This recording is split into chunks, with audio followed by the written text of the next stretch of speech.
Welcome back to Upper Michigan Today. We are joined now of some recipients of the funds of the Marquette, or of the Police and Firefighters Ball in Marquette. We're here with Captain Jim Finkbeiner of the Marquette City Police and Nate Thompson of the Northern Lights Child Advocacy Center. Thank you two for joining our conversation. Captain Jim, we'll start with you. How has the Marquette City Police benefited from this event, in just by attending it, and two, in receiving the funds? Well, I think the biggest thing about attending it is that you spoke to it before. You don't get a chance to even interact other than on a big scene or something, accidents, different things that happen with all the other people in Marquette County, much less even our department. So to have that opportunity that somebody puts something like this together for people to all be in one spot at one time, and we have a lot of common things, obviously, with the job. So that's a really nice piece.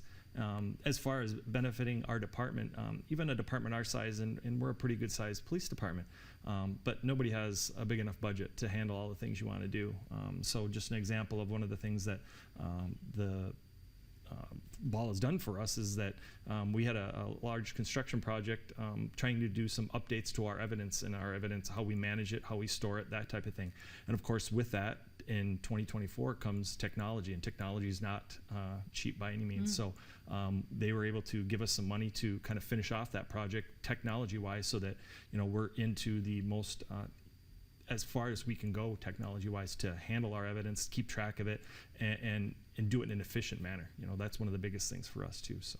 Oh, that's fantastic. Yeah, it's great. And how about for you? How has the event and the fund helped your organization?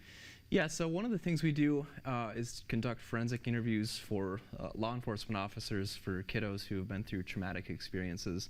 And the grant has allowed us to kind of create a space for law enforcement investigators to sit separately, where they can observe the interview and kind of collect information and focus on their investigation, so ultimately they can carry out the very important work of protecting the children.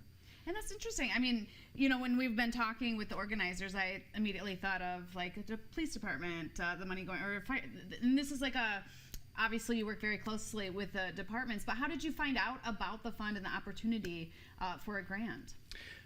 So I think we've, just knowing people in the community, we found out about it, and it's such an honor to receive a grant from a local organization, especially one that directly supports first responders, because I think ultimately, our goal is to improve outcomes for kids involved in these cases, but also to support the people who handled the cases directly. Yeah. Well, should we take a quick break and come back, and we want to continue the conversation with the two of you, learn a little bit more. Have you been to the event before? No, I have not. Are you going this year? I can't find a babysitter. Oh my gosh. All right, call out for a babysitter. We'll be right back.